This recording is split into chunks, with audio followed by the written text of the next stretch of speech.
Olha eu aqui de volta para fazer um vídeo que eu prometi, porque vocês pediram que queriam saber perrengues do meu intercâmbio. Na verdade, eu não sei nem se falar perrengues, é a parte mais complicada, porque toda viagem tem alguma coisa que não sai exatamente como você planejou, mas tudo faz parte e eu já vou dizer que eu não sei muito ver as situações da minha vida como coisas negativas. Eu sempre acho que dali sai algo que é melhor. E vocês vão ver, conforme eu contar a história, que no final tudo dá certo, com tudo se aprende, com tudo a gente ganha. Mas já vou pedir para você curtir esse vídeo e se você não estiver inscrito no canal, se inscrever, ativar aquele sininho lá da notificação, assim você vai saber quando estiver vídeo novo.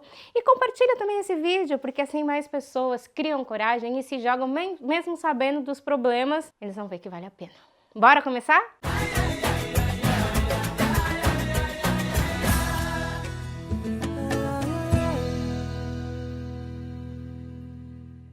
E se você não viu o vídeo que eu fiz falando sobre intercâmbio, motivos para você viajar, fazer o intercâmbio aos 30 anos, vou deixar o link aqui para você ver. Só para avisar, meu intercâmbio foi bem curtinho, foi de 3 meses só e eu decidi fazer com uma amiga. Ela foi para um lugar, eu fui para uma outra casa, a gente combinou assim desde o começo. E vamos para a primeira dificuldade. O meu visto foi aceito e o visto da minha amiga foi negado. O que quer dizer? Quer dizer que mudou tudo. A gente já tinha planejado viajar numa época, eu morava na Argentina, ela morava no Brasil, estávamos combinando tudo para sair daqui juntas. Teve que mudar tudo, a gente fez essa coisa toda do visto, nós duas, a gente não pôs na mão de despachante nenhum. Fez a gente ter uma baita dor de cabeça, mas no final deu tudo certo, conseguimos embarcar, meses depois fomos juntas para o Canadá. A minha segunda dificuldade, posso dizer que era o meu maior medo. Eu tinha muito medo de fazer intercâmbio, porque eu achava que eu não ia conseguir me comunicar, que as pessoas não iam me entender, eu tinha medo para a família que eu fosse ir, se eu ia conseguir falar com a minha mãe, com as minhas irmãs. Ai, tanto que tem uma coisa meio engraçada, que eu não sei se isso faz parte do vídeo, mas quando eu fui preencher uma fichinha do tipo de casa que eu queria ir, tem várias coisas que você pode optar de ter e não ter. Eu optei que não tivesse criança e que não tivesse cachorros, nem gatos, nem pets nenhum. Eu adoro criança e adoro pets. Então, quando eu falava isso para as pessoas, eu falava assim, Credo, Areta, não pode ter criança. parecia que eu era a pessoa mais chata da parada. Mas o que eu estava fazendo? Reduzindo os riscos. Porque você nunca sabe quantas crianças vão ter lá no dia que você estiver precisando estudar inglês, se a criança vai estar chorando, se a criança vai estar chorando. Se o cachorro, se o povo é muito limpinho, entendeu? Você aceita um gato, mas e se tiver 10? E se tiver um cachorro que não para de latir? Então, o meu negócio é reduzir os riscos. Mas tinha uma coisa que não tinha como reduzir, a possibilidade de eu não conseguir me comunicar com as pessoas que estivessem lá. Eu tinha muito medo disso, muito medo disso, muito medo disso. Era o meu maior medo. Tanto era o meu maior medo que eu acho que eu mandei essa mensagem pro universo. O dia que eu cheguei no Canadá, cheguei lá de madrugada, em Toronto, tava um frio, muito frio. Um senhor foi buscar a gente, eu e minha amiga, e levar a gente pra casa. Primeiro ele me deixou na casa que eu ia ficar, na minha homestay, e depois ia levar minha amiga pra casa que ela ia ficar. Era umas 3 da manhã, vou lá, paro naquela rua, sabe aquela coisa de chegar de madrugada num lugar que você não tá entendendo nada, tá muito frio, tudo muito escuro, você não consegue reconhecer direito. Sai o senhor, eu vejo que ele vai lá, bater na porta. Nossa, minha casa, amiga, a gente se separa aqui, boa sorte, boa sorte. De repente eu vejo que ele fala, que ele fala, que ele fala, que ele fala e nada de vir me chamar no carro. De repente ele vem e ele quase não falava português e me chama e eu vou até lá e eu percebo que a senhora não estava me esperando e que ela não estava entendendo por que eu estava chegando lá aquele horário. E ela falava, não tinha quarto pra mim. E aí eu comecei a me desesperar porque eu não conseguia entrar. Eu falei, gente, eu não tenho onde ficar, tá de madrugada, tá um frio do caramba, o moço vai embora, minha amiga vai pra casa dela e o que eu vou fazer com essa minha mala? Aí eu voltei pro carro no desespero chorando. Amiga, eu não tava esperando. Coitada da minha amiga também não entendia nada do que estava acontecendo, não sabia como me acalmar. A sorte é que eu fechei esse intercâmbio com uma brasileira que morava lá em Toronto. Essa é a parte boa da história toda. Ao invés de eu fechar com uma empresa de turismo aqui, quem fez essa negociação de casa primeiro é uma pessoa de lá, que um amigo que já tinha ido me indicou. Então, o motorista ligou para ela e falou, resolve aqui o problema. E aí ela me explicou em português o que estava acontecendo. A confusão toda foi porque eu cheguei, por exemplo, às 3 da manhã e ela estava me esperando às 3 da tarde. Então o quarto não estava preparado, não estava pronto. Não é que ela não estava me esperando. Só peguei ela desprevenida de madrugada. A mulher deixou eu entrar na casa dela e falou, espera aqui na sala que eu vou arrumar o quarto. Aí eu fiquei lá na salinha, tipo, né, tentando me acalmar. E no final deu tudo certo.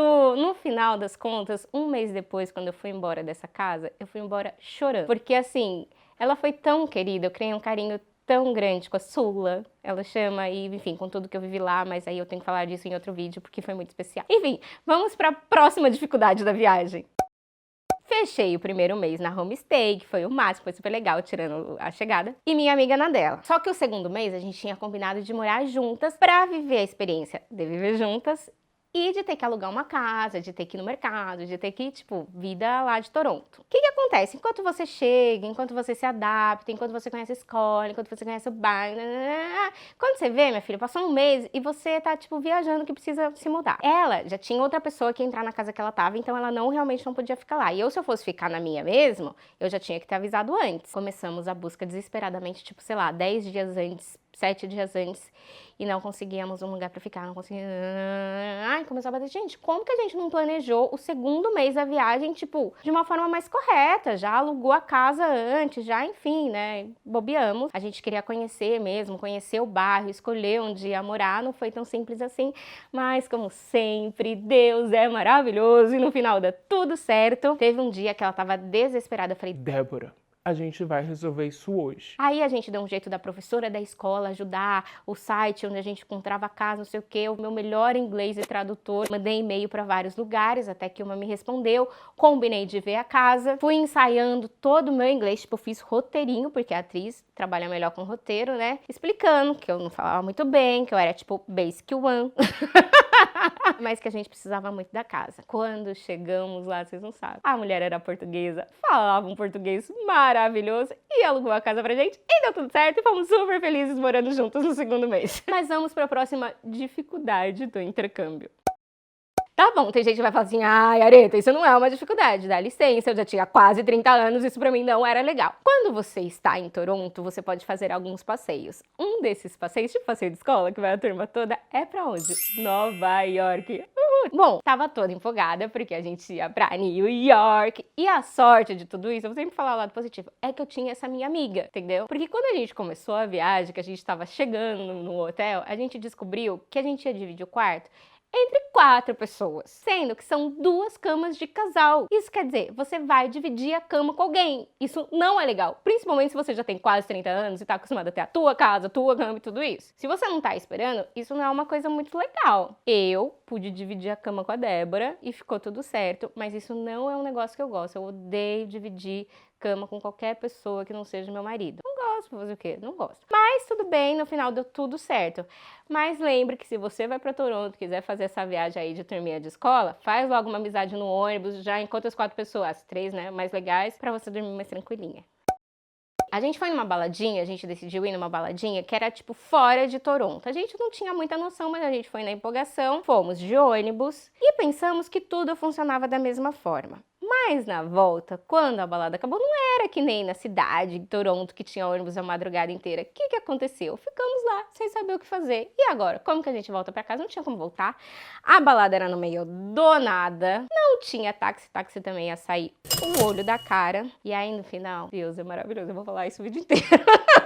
Porque o quê? No final, tudo dá certo. E encontramos um ser humano, boa pessoa, que nos deu carona. Minha mãe vai ver esse vídeo, vai ficar doida da vida comigo. Tava eu e mais 2 amigas, então deu tudo certo. Mas a verdade que tem que tomar um certo cuidado. Não dá pra ir na empolgação da galera sem pensar o quê? Como você vai voltar pra casa? Porque no final das contas você nem sabe falar inglês direito pra se virar. Tem muita gente do mundo inteiro que vai fazer intercâmbio em Toronto. Não sei se em todos os lugares são assim, mas lá é. Na casa, por exemplo, que eu fiquei, tinha coreano, tinha chinês e tinha japonesa. Depois chegou uma brasileira já quando eu tava quase pra sair. Na escola tinha de outras nacionalidades também. Então, quando você fala pouco, é ainda mais difícil, né? Imagino que era não só se comunicar, mas assim, o sotaque de cada um, gente, é muito específico. Então, às vezes você tá falando a mesma palavra, mas o som é completamente diferente. E falar em português não podia, porque senão tinha... Como se diz? Você não podia falar em português com o teu amiguinho, com a tua amiguinha, porque senão você era suspenso da escola. Isso pode ser divertido quando você é criança? Pode. Quando você tá pagando tua aula em dólares, não é divertido.